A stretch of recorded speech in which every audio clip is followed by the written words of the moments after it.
वक्त की बड़ी खबर सामने आ रही है। बीजेपी सांसदों के धरना प्रदर्शन से जुड़ी है बड़ी खबर और बड़ा अपडेट आपको बता दें। संसद के मॉनसून सत्र का आज दूसरा दिन है। राजस्थान में बढ़ते अपराध को लेकर बीजेपी सांसद धरना प्रदर्शन करेंगे। संसद भवन परिसर में गांधी प्रतिमा के बाहर ये प्रदर्शन किया जा रहा है।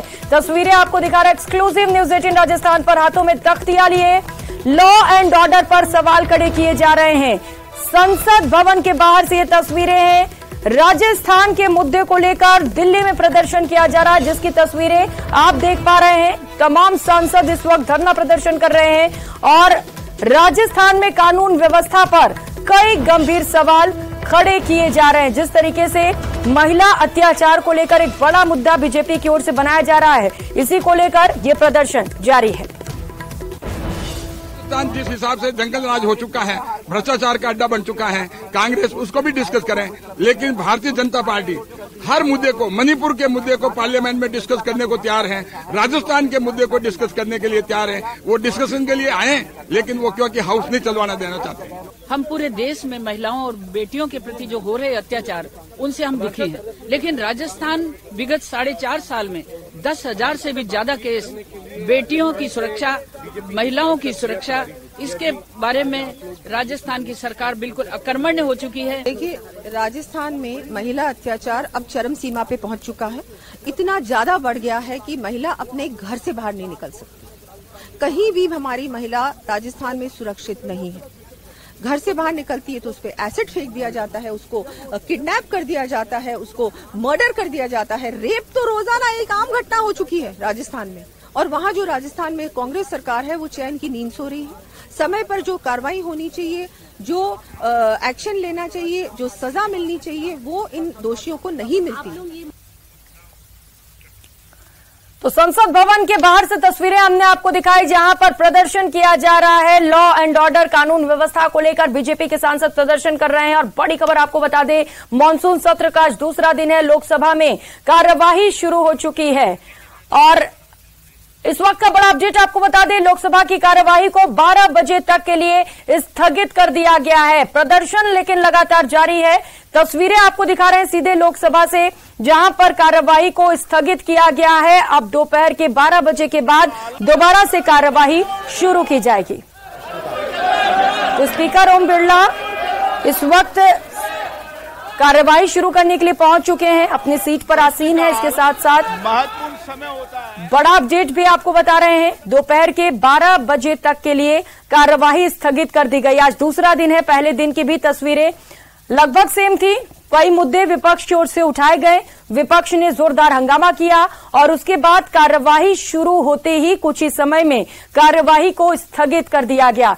दोनों ही जगह पर यही हाल रहा। लोकसभा की बात करें चाहे राज्यसभा की, दोनों ही कार्यवाही स्थगित करनी पड़ गई थी। और आज भी कुछ ऐसी ही तस्वीरें निकलकर सामने आ रही, क्योंकि विपक्ष के पास कई सारे मुद्दे हैं और सबसे बड़ा मुद्दा विपक्ष के पास है मणिपुर हिंसा, जिसे लेकर विपक्ष लगातार हमलावर है। आज भी इसी मुद्दे को लेकर विपक्ष सरकार को घेरने की कोशिश करेगा। हालांकि सरकार की ओर से लगातार कहा जा रहा है कि उनकी ओर से चर्चा के लिए वो पूरी तरह से तैयार है।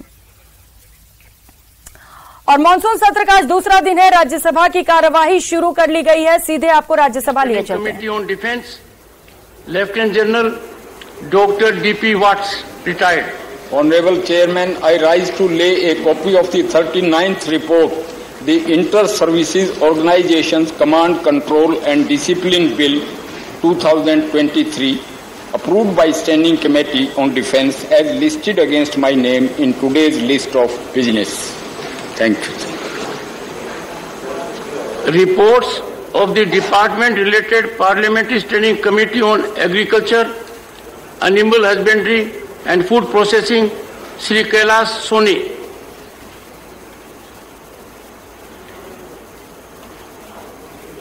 श्रीमती रामीला बेन बेचार भाई बारा।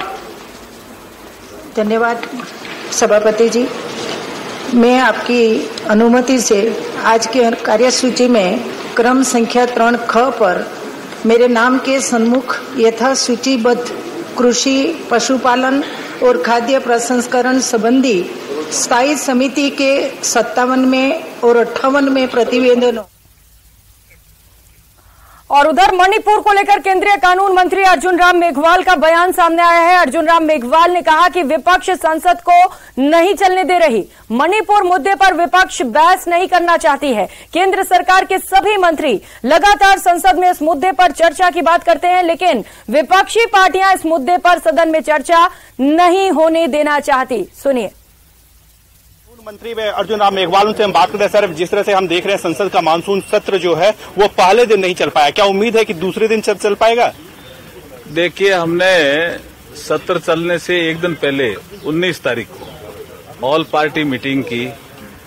हमारी ओर से ये कहा गया कि जो भी आपके विषय हैं हम चर्चा के लिए तैयार हैं। तो उनकी तरफ से जो सबसे महत्वपूर्ण विषय आया वो आया मणिपुर पे चर्चा करो। हमने मणिपुर पे चर्चा को मान लिया। राजनाथ सिंह जी उस मीटिंग में थे। उसके बाद उनको लगा कि इसका मतलब सत्र चल जाएगा, तो उन्होंने अपनी स्ट्रेटेजी बदली और जो 176 में राज्यसभा में नोटिस दिए हुए थे उस पे जिद करने लगे कि 267 में आप चर्चा कराओ। तो राज्यसभा के चेयरमैन कह रहे थे मैं सीक्वेंस वाइज पढ़ रहा हूं ना, पहले 176 ही पढ़ूंगा, उसके बाद 267 के नोटिस पढ़ूंगा। और उसमें कांग्रेस और कुछ विपक्षी दल जिसमें टीएमसी मुख्य बोला 267 का मतलब है कोई भी काम हम होने नहीं देंगे। तो उन्होंने कहा 176 भी तो नोटिस एमपीओ ने दिए हैं। इसका मतलब विपक्ष की मंशा ये है कि वो मणिपुर पे चर्चा चाहते हैं, ये विषय नहीं है। मुझे लगता है उनकी मंशा ये है कि हम इस सत्र को नहीं चलने दें। लेकिन ये जो उनकी मंशा है इसको लोकसभा के सदस्य भी देख रहे हैं जो काम चाहते हैं, राज्यसभा के सदस्य भी देख रहे हैं जो काम चाहते हैं। कल हमने बीएससी में भी देखा कि एक लिमिटेड पीरियड, लिमिटेड एस्पेक्ट की टाइम अलॉट करना है। बोला हम तो इसके दिल्ली के अध्यादेश, दिल्ली के लिए जो अध्यादेश आए उस पर हम ना टाइम अलॉट करेंगे ना चर्चा करेंगे। इसका मतलब क्या? इशू भी बदल रहे हैं। और बाद में जब उनको लग रहा है कि ये शायद 267 पे भी चर्चा करा सकते हैं तो कहते हैं प्रधानमंत्री जी पहले आए सदन में। सर, ये जोरदार बात है भाई कि प्रधानमंत्री जी ने बहुत स्पष्ट कहा है और उसके बाद हमारे लोकसभा में पहला जोशी जी ने कहा है, राज्यसभा में पीयूष गोयल जी ने कहा है कि हम मणिपुर का विषय संवेदनशील है, इस पे चर्चा चाहते हैं, हम चर्चा के लिए तैयार हैं। स्पीकर और चेयरमैन टाइम तिथि अलॉट करें तो हम तो चर्चा के लिए तैयार है। विपक्ष उसमें मुझे लगता है कि इसमें भी राजनीति कर रहा है। राजनीति करना इस विषय पे ठीक नहीं है। कैप्टन अपू पाठक के साथ विनीत कुमार, न्यूज 18 दिल्ली। और चुनावी साल का आखिरी सत्र चल रहा है। प्रश्नकाल के साथ विधानसभा की कार्यवाही शुरू कर ली गई है। 15वें विधानसभा के 8वें सत्र की 28वीं बैठक जारी है। तारांकित प्रश्नों की सूची में कुल 21 प्रश्न हैं। अतारांकित प्रश्नों की सूची में कुल 21 प्रश्न हैं। राजस्व, खान, पर्यटन से संबंधित सवाल जवाब किए जाएंगे और इसके अलावा ग्रामीण विकास और पंचायती राज, अल्पसंख्यक मामलात, महिला एवं बाल विकास, सार्वजनिक निर्माण, सामाजिक न्याय और अधिकारिता, कृषि विपणन सहित तमाम सवाल जवाब हो रहे हैं। सुनिए। 2018-19 में भारत सरकार ने मदरसा जो है इस कॉम्पोजिट स्कूल ग्रांट से मदरसा शिक्षा बोर्ड को इसे बाहर कर दिया। हमने भारत सरकार को भी चिट्ठी लिखी, 7/1/2019 को भी, 11/2019 को भी और समसा द्वारा भी 5/11/2018 को भारत सरकार को चिट्ठी लिखी गई।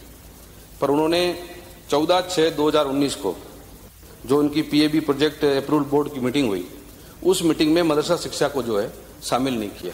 इसलिए हमने 2021 में तो राजस्थान सरकार द्वारा इस ग्रांट को दिया गया था। उसके बाद में हमने भारत सरकार से भी निवेदन किया, भारत सरकार ने इस ग्रांट को बंद कर दिया। तो कुल मिलाकर जो माननीय सदस्य कह रहे हैं, जो हमारे जो मदरसे हैं 2867 प्राथमिक मदरसे हैं और 372 हैं उच्च प्राथमिक विद्यालय, उसमें 20 से अधिक जो नामांकन वाले हैं उनको लगभग अभी हमने राशि जो दी थी वो राशि 1.22 जो है वो राशि मदरसों को हमने दे दी गई थी। बाकी जो मदरसे हैं या तो किसी का अकाउंट नहीं था और जिनका अकाउंट और 20 से नामांकन कम था उनको ये राशि नहीं मिली। मंत्री महोदय को मैं बता दूं कि ये आप बताओगे, प्रश्न पूछोगे? मैं पूछ रहा हूं सर, 19-20 का गलत आंसर दे रहे हैं। 19-20 का है वो पैसा। अच्छा, 1,88,00,000 टोटल बाहर है। माननीय सदस्य, गलत प्रश्न दिए तो आपका पूरा अधिकार है उसके बारे में, आपको यहाँ करेक्ट करने की जरूरत नहीं है। माननीय सदस्य, प्रश्न पूछे, कोई पूछना जी जी। टोटल 1,88,00,000 हम बाकी वर्षों का कब तक दे देंगे? 1.87 लाख कुल करोड़ हैं, उसमें वित्त विभाग की जो है उससे वापस हम निवेदन करेंगे, राशि मिलती है तो उसको दी जाएगी। अगला प्रश्न श्रीमती मंजू देवी।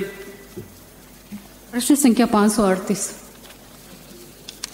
महोदय, खंड 1, प्रदेश में वर्तमान में कुल 61,873 आंगनवाड़ी केंद्र संचालित है, जिनका जिलेवार संख्यात्मक विवरण परिशिष्ट है पर संलग्न है। खंड 2, प्रदेश में संचालित 61,873 आंगनवाड़ी केंद्रों में से 26,981 आंगनवाड़ी केंद्र विभागीय भवनों स्वयं के भवन में तथा शेष 34,892 आंगनवाड़ी केंद्र अन्य भवनों में संचालित है, जिसका विवरण निम्नानुसार है। संचालित आंगनवाड़ी केंद्र 61,873, विभागीय भवनों में 26,981, अन्य सरकारी भवनों में 2,475, सरकारी स्कूल भवनों में 19,643, सामुदायिक भवनों में 2,592, निजी निःशुल्क भवनों में 1,738, किराए के भवनों में 8,444 परिशिष्ट एमए समाहित है।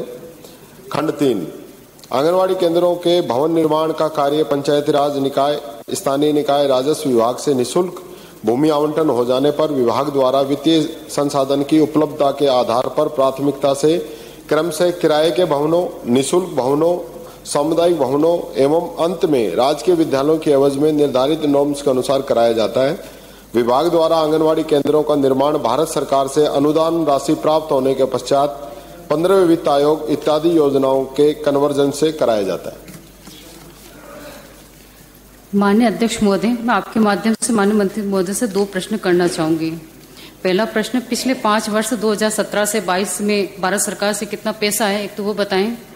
दूसरा, आपने खंड 3 में लिखा है कि भूमि आवंटन कराने पर जो शेष भवन है वो आप कब तक बना देंगे, वो बताएं।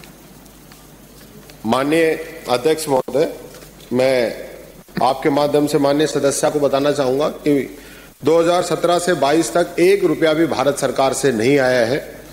और जो आपने कहा आपके जो बचे हुए भवन हैं, तो इसमें हमारी जो प्राथमिकता है वो सबसे पहले किराए के भवन, फिर निःशुल्क भवन और अंत में राजकीय स्कूल के भवन। मैं ये कहना चाहूंगा जो किराए के भवनों में आपके जो आंगनवाड़ी केंद्र चल रहे हैं, अगर आप उनके पट्टे उपलब्ध करा देंगे तो हम सारे इनके बनवा देंगे। अगला प्रश्न श्रीमती चंद्रकांता मेघवाल। प्रश्न संख्या 539। खंड 1 जी नहीं। खंड 2, अरनेटा से घाट का बराना बया जयस्थल कोडीजा तक सीधा सड़क मार्ग नहीं है।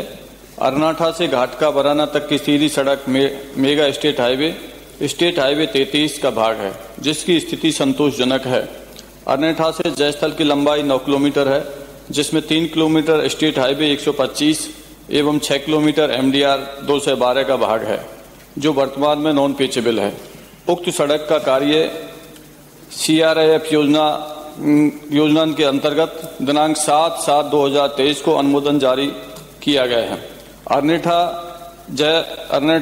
जयस्थल सड़क के किलोमीटर 3/0 से रघुनाथपुरा मोड़ स्टेट हाईवे 34 तक सड़क की लंबाई 12.50 किलोमीटर है, जो स्टेट हाईवे 125 का भाग है। उक्त सड़क का CRIF योजना अंतर्गत दिनांक 7/7/2023 को अनुमोदन जारी किया गया है। रघुनाथपुरा मोड़ से माइजा तक की सड़क की लंबाई 2 किलोमीटर है, जो स्टेट हाईवे 34 का भाग है, जो वर्तमान में संतोषजनक है। माइजा से कोडीजा तक की ग्रामीण सड़क की लंबाई। और अब बात शूट आउट @ सीकर की करेंगे। सीकर के रामगढ़ से बड़ी खबर सामने आ रही है, जहां पर पुलिस की बदमाशों से मुठभेड़ हुई। मुठभेड़ में एक बदमाश को ढेर कर लिया गया है। पुलिस टीम पर कई बार बदमाशों ने फायरिंग की थी। नाकाबंदी तोड़कर भी बदमाश फरार हुए थे। मोमासर में डकैती की वारदात को अंजाम देकर ये सभी बदमाश फरार हुए। नाकाबंदी तोड़ी और उसके बाद पुलिस के साथ उनकी मुठभेड़ भी हो गई। बदमाशों से पुलिस की मुठभेड़ हुई। रतनगढ़ DST पुलिस पर बदमाशों ने पहले फायरिंग की और फिर पुलिस की ओर से जवाबी फायरिंग की गई। रामगढ़ एरिया में फायरिंग की गई। जवाबी फायरिंग में एक आरोपी की मौत हो गई है, लेकिन मृतक की अब तक शिनाख्त नहीं हो सकी है। रामगढ़ मोर्चरी में शव को रखवाया गया है। अन्य आरोपी की लगातार तलाश जारी है।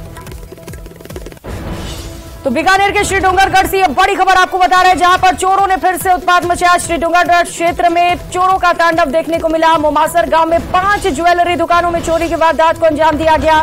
दुकानों से तिजोरियां और अलमारी तोड़कर ज्वेलरी साफ कर लिए गए। ग्रामीणों में घटना को लेकर भारी आक्रोश है। हथियार दिखाकर डराने की बात भी सामने आ रही है। घटना के दौरान ग्रामीण जग गए और इसके बाद पुलिस को सूचना दी गई। पुलिस की ओर से नाकाबंदी की गई, लेकिन बदमाश वो नाकाबंदी तोड़कर फरार हो गए। रामगढ़ शेखावती के इलाके में आरोपी की मौत हो गई है। बाकी आरोपियों को पकड़ने की लगातार कोशिश किए जा रहे हैं। तो तस्वीरें आप देख पा रहे हैं, कई बदमाश बताए जा रहे हैं, तकरीबन 4 से 5। पुलिस लगातार बदमाशों की तलाश कर रही है।